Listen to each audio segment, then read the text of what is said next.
सभी को नमस्कार। मेरा नाम उदय सिंह है। हम यहाँ हर वीडियो में मैथ्स के एक एक टॉपिक को लेकर के उनको कवर करेंगे और उनकी जो क्वेरीज आएंगी उनको भी क्लियर करेंगे।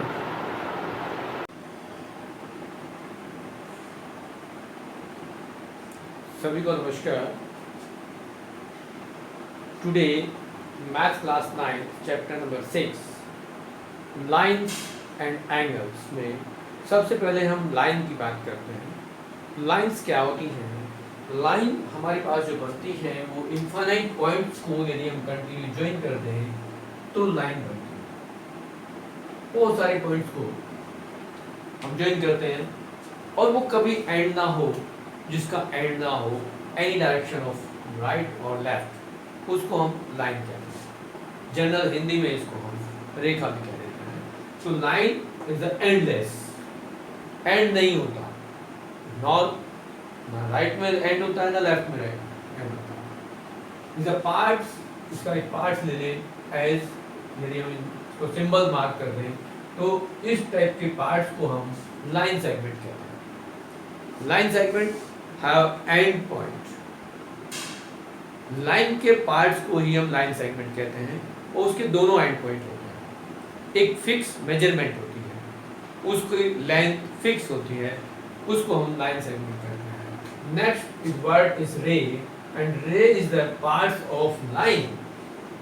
रे is parts of line have one end point and one no end point, जिसमें एक एंड पॉइंट होता है और एक एंड पॉइंट नहीं होता, उसको हम रे कहते हैं। रेज, अब इनके जनरली एग्जांपल कहाँ हम देखेंगे कि हम लाइन कहाँ यूज करते हैं, रे कहाँ यूज करते हैं, लाइन सेगमेंट कहाँ यूज करते हैं। यदि हम ऐसे ही किसी लाइन को ड्रॉ कर देते हैं और उसको लेफ्ट और राइट में ये सिंबल एरो का लगा दें तो हम इसको लाइन कहेंगे। इन केस यदि हम इस बोर्ड के किसी लेंथ को, ब्रेड्थ को, किसी कॉपी के, नोटबुक के, बुक के लेंथ को या किसी विंडो, डोर, उनके साइज को, साइड को मेजर कर लें, हम उनको एक फिक्स मेजरमेंट मार्क करेंगे, वो लाइन सेगमेंट हो जाएगा। बट रेज कहाँ होती हैं? जनरली रेज बहुत लाइट का रिफ्लेक्शन जो होता है वो रेज की फॉर्म में होता है, चाहे वो सन रेज हो या लाइट का रिफ्लेक्शन हो। हम ट्यूबलाइट, बल्ब या एक्सेट्रा जो भी लाइट है, टॉर्च है, उसकी लाइट को यदि देखें तो हमें वो रिफ्लेक्शन नजर आता है कि वो एक रे है, जिसमें एक एंड पॉइंट होता है और एक एंड पॉइंट नहीं होता। ये एंड पॉइंट नहीं है, एरो की तरफ जाएगा तो यहाँ पर ये एंड है। नेक्स्ट वर्ड आता है collinear and non collinear point. Collinear point और नॉन कोलिनियर पॉइंट में यदि हम ये बात करें कि हमारे पास मोर देन 3 पॉइंट्स हैं और वो एक ही लाइन में है, स्ट्रेट लाइन में है, तो उनको हम कोलिनियर पॉइंट कहते हैं। और यदि वो पॉइंट्स एक स्ट्रेट लाइन में नहीं है तो हम उनको नॉन कोलिनियर पॉइंट कहते हैं। Collinear point, non collinear point, मतलब एक लाइन में है तो कोलिनियर, और यदि एक लाइन में नहीं है तो नॉन कोलिनियर पॉइंट्स होंगे। यदि हमारे पास कोई लाइन ड्रॉ करनी है तो उसके बहुत सारे इनफाइनाइट पॉइंट्स कोलिनियर होंगे, तभी वो लाइन ड्रॉ होगी। यदि वो कोलिनियर नहीं है तो वो लाइन ड्रॉ नहीं होगी। नेक्स्ट एंगल वर्ड है। द एंगल रेज का एंड पॉइंट से मिलने से बनता है। एज, यदि हम फिगर बनाएं कि ये एक रे इस तरह से है, यहाँ हम मार्क कर दें, यहाँ ए है और ये बी है पॉइंट, और यहाँ से हम किसी एक और थर्ड पॉइंट को रे मार्क कर दें कि यहाँ ये BAC एंगल है, और इसमें हम यहाँ पर एक इंडिकेशन एंगल्स का मार्क कर देते हैं। इसको हम BAC एंगल, BAC से रिप्रेजेंट करेंगे या मेजर ऑफ एंगल BAC से रिप्रेजेंट करेंगे, और यदि हम एंगल इसको CAB से भी रिप्रेजेंट कर देंगे, और यहाँ भी है कि हम इसको एंगल AC भी रिप्रेजेंट कर देते हैं। इन केस यदि हमारे पास किसी एंगल में इस टाइप से एंगल बने हुए हों और एक ही वर्टेक्स से हमारे पास कुछ डिफरेंट डिफरेंट एंगल्स बने हों और यहाँ पर वर्टेक्स सेम हो तो हम इनको इस तरह से नंबरिंग से भी रिप्रेजेंट कर सकते हैं as angle 1, angle 2, angle 3, as angle 1, angle 2, angle 3। यदि इनके नामिंग करना चाहें तो यहाँ D और E हम कह सकते हैं कि angle 1 equal to angle BAD, angle 2 equal to angle DAE and angle 3 equal to angle EAC। इस टाइप से हम इनको रिप्रेजेंट कर सकते हैं। बहुत सारे एंगल्स हमारे पास पार्ट्स में आ जाए, वर्टेक्स एक है तो हम इनको नेमिंग को यदि BAD, DAE और EAC पढ़ेंगे तो ये सेपरेट अलग अलग एंगल्स हो जाएंगे, बट वर्टेक्स एक ही है। यहाँ भी वर्टेक्स एक ही है तो हम सिंगल एंगल्स होगा तो हम उसको एंगल ए से भी रिप्रेजेंट कर सकते हैं। एंगल BAC पढ़े या CAB पढ़े, एक ही एंगल है, उसको हम दो नेम्स दे सकते हैं, BAC एंड CAB। इस टाइप में हमारे पास जो एंगल्स हैं उनका मेजरमेंट कैसे करते हैं। अब बात आती है कि एंगल्स के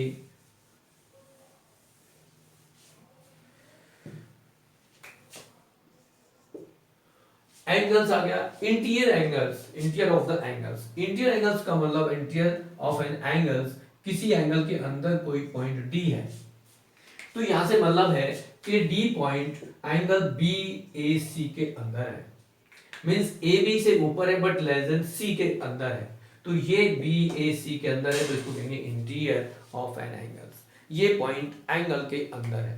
इन केस यदि हम यहाँ कह दें कि ये E पॉइंट है और यहां मार्क कर देते हैं तो E is exterior of an angle. E point इस BAC एंगल का एक्सटीरियर है, वो कहीं भी हो सकता है बट इस एंगल के बाहर है। तो इंटीरियर एंड एक्सटीरियर, किसी भी एंगल को दो पार्ट में डिवाइड किया गया है, एक इंटीरियर ऑफ एन एंगल और एक exterior of an angle. Angle के बाहर हो सकता है और अंदर हो सकता है, दो ही पार्ट्स हो सकते हैं। प्लेन को दो पार्ट्स में इसको डिवाइड किया गया, एक इनसाइड एक आउटसाइड, एक इंटीरियर एक एक्सटीरियर। तो इस टाइप से हमारे पास एंगल का इंटीरियर डिवाइड होता है और देन एक्सटीरियर पॉइंट क्लियर होता है। नेक्स्ट आता है congruent of triangle. Congruent of triangle हम उन दो ट्रायंगल्स को कहते हैं जिनमें एंगल्स का मेजरमेंट सेम हो। मींस यदि हम इनको मार्क कर दें कि ये ABC हमारे पास दो एंगल हैं और एक और एंगल हम रिप्रेजेंट कर दें कि ये PQ एंड R है। यहाँ पर जो एंगल हमारे पास है वो इक्वल होंगे मेजरमेंट में, मींस ये एंगल जितना भी यदि x है तो ये भी x होगा। अब इसमें यदि हम इस एंगल्स को इसके ऊपर पुट कर दे रख दें तो इन दोनों को एक दूसरे से ये कवर्ड हो जाएंगे, तब हम इसको कहेंगे कॉन्ग्रुएंट एंगल्स। यदि हमारे पास कॉन्ग्रुएंट एंगल है तो यहाँ एक रिलेशन बनता है कि एंगल BAC आर कॉन्ग्रुएंट, ये सिंबल है कॉन्ग्रुएंसी का, इसको हम कह देते हैं कि RQP। और जब कॉन्ग्रुएंट होते हैं तो ये भी जरूरी है कि ये एंगल आपस में इक्वल भी होंगे। हम इनको BAC, PQR, CAB, PQR etcetera दोनों को कहेंगे, बट इन दोनों का मेजरमेंट इक्वल होगा तभी हम कॉन्ग्रुएंट कहेंगे। कॉन्ग्रुएंसी का जो मतलब है जनरली हम congruent figure, congruent angles, congruent triangles, congruent triangles हम चैप्टर में पढ़ेंगे, बट अभी क्या है कि कॉन्ग्रुएंसी क्या है।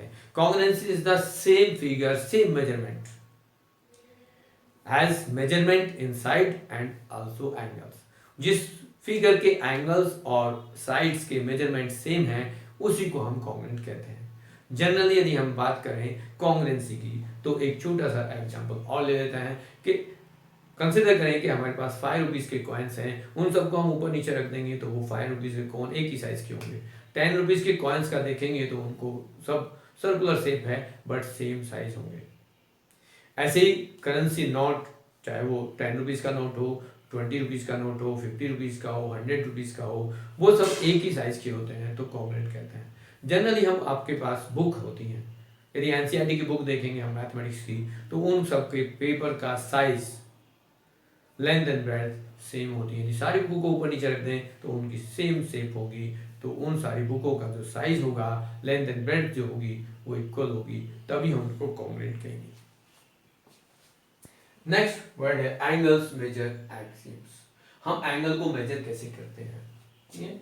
अभी हमने बात किया कि यदि हमारे पास एंगल्स को मेजर करना है, जनरली हम इसको एक्स डिग्री कह सकते हैं, और इसका जो मेजरमेंट यूनिट है वो डिग्री है।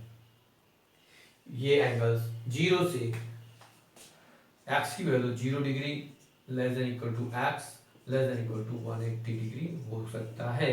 जनरली हमारे पास जो एंगल है ये है, हम इसमें डिग्री के सिंबल से रिप्रेजेंट करते हैं, और ये स्मॉल जीरोस इसके राइट कॉर्नर पे हम मार्क कर देते हैं, जिसको हम डिग्री बोलते हैं। तो यहाँ एंगल मेजर एक्सिम्स क्या हुआ, जनरली किसी भी एंगल को यदि हम मेजर करते हैं तो उसको हम रिप्रेजेंट करते हैं एक्स डिग्री से, थीटा डिग्री से, वाई डिग्री से, या कोई न्यूमेरिकल वैल्यू जो हमारे पास 0 टू 180 के बीच में हो सकती है। वो 0 भी हो सकती है, 180 भी हो सकती है, उसके बीच में भी कुछ हो सकता है, बट एंगल तभी बनेगा जब 0 से वो अधिक होगा। 0 डिग्री पर यदि हम देखेंगे तो 0 डिग्री का मीनिंग होगा कि एक रे है, दूसरी रे भी सेम है, तो ये हमारे पास जो होगा ये 0 डिग्री एंगल होगा। अब डिपेंड करता है, अब बात करते हैं कि 0 डिग्री एंगल तो कोई होता ही नहीं, 0 से जब बड़ा होगा तभी हम उसको एंगल कहेंगे। कि एंगल क्यों कह रहे हैं कि एंगल हमारे पास क्या है कि दो रेस के एक कॉमन वर्टेक्स से जो हम दो लाइन ड्रॉ करते हैं, रेज ड्रॉ करते हैं, तब हमारे पास वो एंगल होता है, और इन दोनों रेज को हम आर्म कहते हैं। अब AB और AC are two arms of this angle, but ये angle is value is x and x lie or between 0 to 180। यदि ये 180 है तो हम उसके आगे कुछ और टाइप्स ऑफ एंगल की बात करेंगे, तब हम डिस्कस करेंगे। नेक्स्ट अब हम बात करते हैं टाइप्स ऑफ एंगल्स। तो सबसे पहले हमारे पास जो एंगल्स का टाइप है उसमें हमने लिखा है right angle triangle. What is a right angle triangle? ऐसा एंगल जिसका मेजरमेंट 90 डिग्री हो। The measurement of angle is 90 degree is called the right angle. As symbol of this, in case A, B and C हम यदि mark कर दें तो ये angle right angle triangle होगा, और measurement of this angle is 90 degree. 90 degree मतलब perpendicular है। ये एक हॉरिजॉन्टल लाइन और ये वर्टिकल लाइन एक दूसरे पर परपेंडिकुलर है। परपेंडिकुलर का मतलब है एक लाइन दूसरी लाइन पर यदि परपेंडिकुलर खड़ी है तो वो 90 डिग्री का एंगल खड़ी होगा।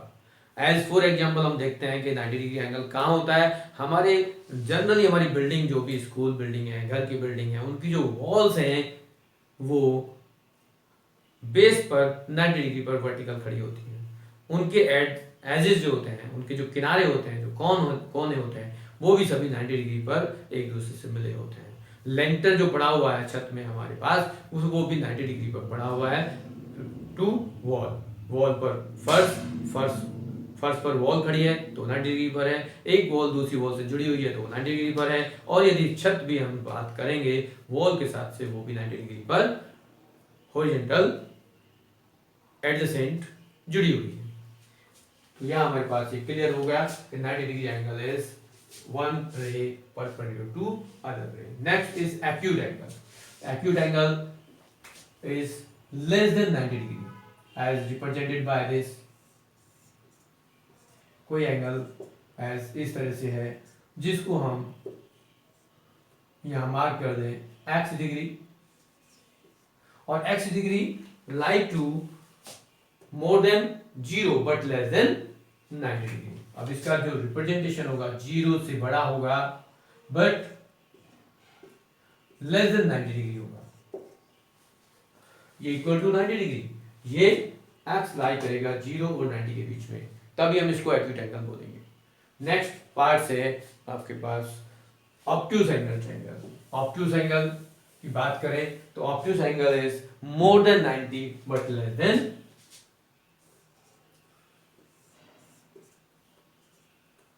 दिस एंगल एक लाइन हमारे पास है, उसको हम कहेंगे कि ये x है, बट x की जो वैल्यू होगी वो क्या होगी, A B C हम मार्क करेंगे, तो एंगल x जो होगा वो 180 से कम होगा, बट 90 से मोर भी होगा। हम इनको इस तरह से लर्न कर लें कि values of x lie between to 90 to 180, means x का मान 90 से अधिक और 180 से कम होगा, तभी हम उसको ऑब्ट्यूज एंगल कहेंगे। Next straight angles. Straight angles represent करता है स्ट्रेट लाइन को, बट यहाँ भी यदि हम एंगल्स की बात करेंगे तो कुछ इस टाइप से हमें दिखाई देगा कि ये हम मार्क कर देंगे, पॉइंट ए बी हम मार्क कर रहे हैं, तो ये रे बी ए सी रे हम पढ़ लेंगे या बी ए रे पढ़ेंगे, बट ये दोनों अपोजिट डायरेक्शन में है और ये वैल्यूज 180 डिग्री के इक्विवेलेंट होगी। फिक्स है कि ये 180 डिग्री होगा, जैसे राइट एंगल की 90 डिग्री थी ऐसे स्ट्रेट एंगल्स की वैल्यू 180 डिग्री होता है।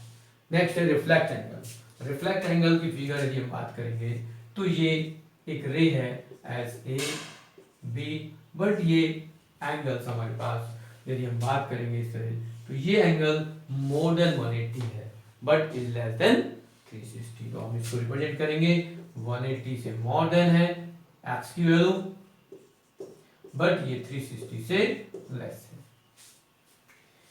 ऐसा एंगल जिसकी वैल्यू 180 से मोर और 360 से कम हो उसको हम रिफ्लेक्ट एंगल कहेंगे। और लास्ट में एक वर्ड हमने यूज किया है कंप्लीट एंगल।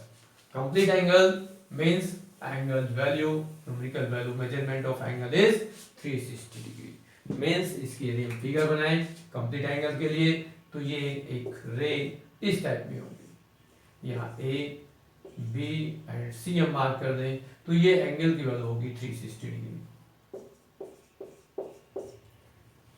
360 डिग्री का जो एंगल होगा वो सेम रे घूम करके वापस से 60 डिग्री बनाएंगे, उसको हम कहेंगे complete angle. Next word use होता है complementary angles. What is the complementary angle? ऐसा एंगल्स जिन दो एंगल का सम 180 होता है उसको हम कंप्लीमेंट्री एंगल कहते हैं। एज हमारे पास सबसे पहले जो फिगर होनी चाहिए वो एक राइट एंगल ट्रायंगल होना चाहिए, बट इसमें यदि हम कोई थर्ड एंगल रे लेते हैं A B C and D, तो ये जो B C B D line है वो इस एक एंगल राइट एंगल को टू पार्ट में ब्रेक करती है, जिसमें दोनों एंगल्स का यहाँ पर x और इसको हम कहते हैं y, तो x plus y equal to 90 degree होगा। Means sum of the two angles is 90 degree, it called be complementary angles. जिन दो एंगल का सम 90 डिग्री होता है उसे कंप्लीमेंट्री एंगल कहते हैं। मीन्स हमारे पास x और y है तो इन दोनों का सम 90 डिग्री होना चाहिए, तभी ये कंप्लीमेंट्री एंगल कराएंगे। इन केस यदि x कुछ एंगल्स वैल्यू में गिवन है तो y की वैल्यू क्या होगी? यदि हम इसको सॉल्व करना चाहें तो y की वैल्यू होगी 90 माइनस x, तभी हम इसको कंप्लीमेंट्री एंगल कहेंगे। सेम नेक्स्ट वर्ड आता है सप्लीमेंट्री एंगल। तो सप्लीमेंट्री एंगल्स में हमारे पास एक स्ट्रेट एंगल्स के कहीं किसी थर्ड रे से यदि हम ब्रेक कर दें तो इस टाइप में ये x और ये y है, तो यहाँ x प्लस वाई की वैल्यू जो है वो 180 डिग्री की इक्विवेलेंट होती है, क्योंकि स्ट्रेट एंगल से ही हमने दो एंगल्स बनाए हैं जिसमें वन एंगल को हमने मार्क किया x और सेकंड को मार्क किया है y, तो x plus y equal to 180 है, तो हम उसको कहेंगे दो एंगल का सम इज 180, तो angles x and y are supplementary to each other. यदि x को हम कुछ न्यूमेरिकल वैल्यू दे दें तो y की वैल्यू क्या होगी? As represent y equal to 180 minus x। ये हम सप्लीमेंट्री एंगल फाइंड करने के लिए रिलेशन यूज कर लेते हैं जनरली कि हमारे पास एक एंगल यदि x है दूसरा y है, दोनों का सम 180 है, तो y की वैल्यू 180 माइनस x होगी, सेम जैसे हमने यहाँ पर कंप्लीमेंट्री एंगल में रिलेशन यूज किया।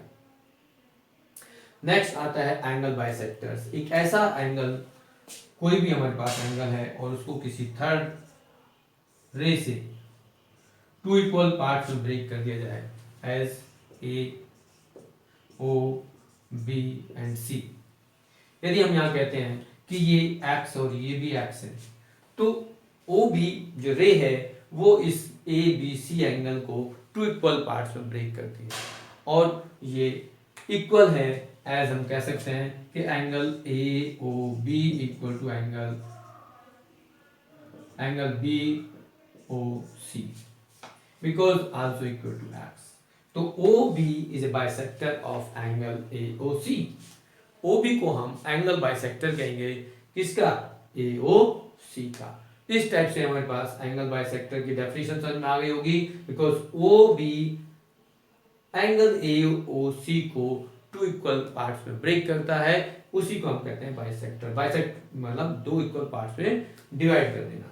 इस टाइप से हमारे पास कुछ डेफिनेशंस अभी क्लियर हुई हैं। नेक्स्ट कंटिन्यू आगे हम लेंगे